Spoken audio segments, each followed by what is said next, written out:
Hello EDUSPLORERs, thanks for joining us again and welcome back to our channel. As we continue to produce amazing and informative video about the continent of Africa. However, there are lots of other things that continue to push the continent downward spiral. In this video, you'll be able to see how a government official in Africa, specifically in Gabon, is moving around millions, so to put it in the CFA currency, billions of CFA, which is worth hundreds of millions of dollars as well. If you consider this, is this the Africa that the African people want? That officials could be able to move around very freely? The question here is this the Africa that we want? Is this the Africa that unemployment is just so high in several countries? That the question here is also that are there no banks in Gabon? This gentleman's name, it's called Nzouba-Ndama. He is formerly the president of the National Assembly of Gabon. He was caught with over 2 billion CFA packed in traveling bags, and several medias in Gabon have been talking about this. It is amazing how people are heartless in the continent, with lots of unemployment in Gabon. Gabon is struggling in a number of ways, also borrowing money from IMF and international organizations and agencies, borrowing money from China. However, you continue to see individuals having this amount of money moving around in pickup trucks. He was returning from neighboring country of Congo. The president of the Democratic Political Party is aspiring to replace the Gabonese president, Ali Bongo Ondimba. It is amazing that if this is the continent that the African people really want, or is this Gabon's future? This is not just particular with regards to Gabon. We've seen in our recent video, we've proved to you several ways that money or funds meant for development and growth within the continent is being siphoned to the pockets of individuals. I assure you, this money was trying to get into his private jet and move it to Europe. Now later on we begin to blame Europe, we begin to blame America, blame China and other countries for Africans' challenges and African problems. I don't think that is an argument that could be bought.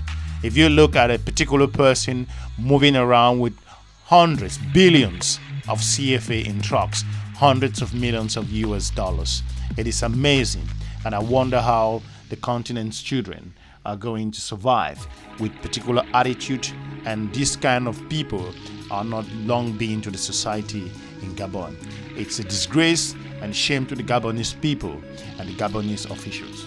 Now let's watch this video and see what has transpired with regards to this amazing seizure with these millions or billions of CFA francs. Vous pouviez filmer. La maison de filmer. On va envoyer à qui de vous. Voilà, mais filme-toi aussi. Laissez. Tu dois filmer. Mais oui, mais il filme, non? Il dit il ne filme pas, il est en train de filmer. Cassez-moi ça. Cassez. Cassez, on va fouiller. C'est devant tout le monde. C'est devant tout le monde. Casse. Non, mais comme ça. Fais rentrer le truc et puis tu tires. Bon, maintenant, c'est le linge pour femmes. Mais forcément, on comprendra. C'est tout.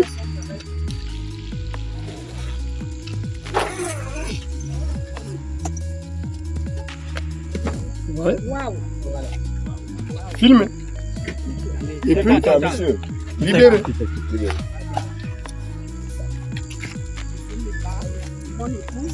Voilà. C'est madame, je ne vous autorise pas à me reprendre.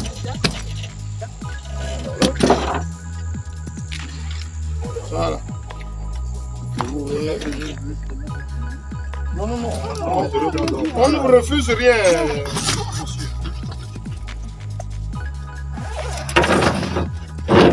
il y a l'autre là-bas aussi. Ouvrez-moi l'autre valise là-bas. Ouvrez-moi ça.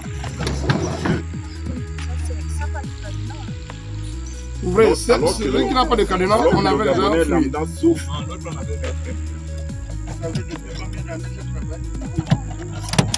Alors, Ouvrez-moi tout ça. Gabonais lambda. Dans les galères. Il y a l'argent qui se promène dans les valises. Voilà.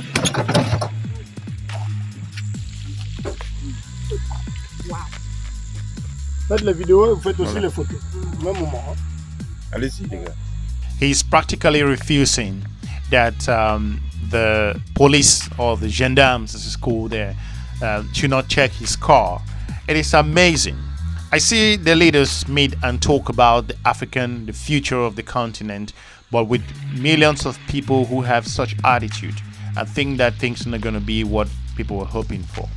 No, but I think to me the way the panel has approached this thing is correct. To say we have to answer this question first.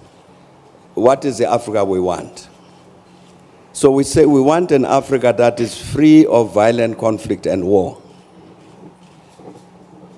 What leadership do you produce to get that result? We want an Africa that is free from poverty. What kind of leadership do you need to create to end that poverty? We want an Africa that is free of, that is driven by women's emancipation. Where is this leadership? How do you create it? We want an Africa that is free of corruption. How do you produce this leadership that is not corrupt? Now, these are the questions I took to answer, these practical things that President Kagame was talking about. And it's not an easy question to answer. But I think critically, and we were discussing this thing yesterday, critically, we need a critical self-assessment of ourselves as Africans. To say, as President Kagame was saying, we've been discussing this thing about the quality of leadership, challenges we face for a very long time. But when have we sat down to say, now let us assess, no, you Thabo Mbeki, were president of South Africa for so long. Let's assess your performance. Did you provide this kind of leadership that is suitable for this Africa that we want? Where did you go wrong? We got the African peer review mechanism, which President Obasanjo can speak about. That's part of what it was supposed to do, so that we sit as peers to say, no, but the President, you are misbehaving. You are stealing public resources. You've accessed power in order to put money in your pocket. This is not the leadership we want. But we're not doing that sufficiently because we're afraid. We're afraid to speak frankly to one another about the wrong things that we're doing.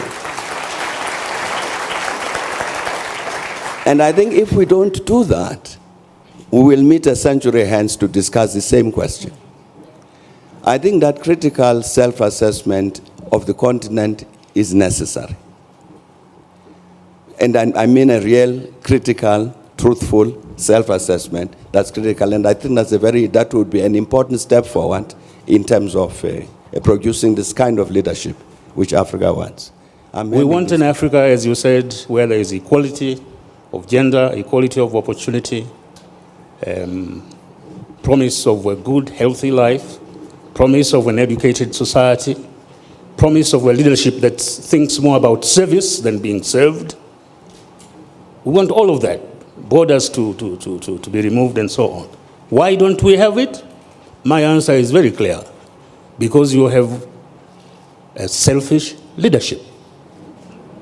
Extremely selfish. We often think of the problem of leadership as being the problem of the leaders alone. Fine. They must be defined, have integrity, have all those we want. But to succeed, they must be able to implant those attributes in the population.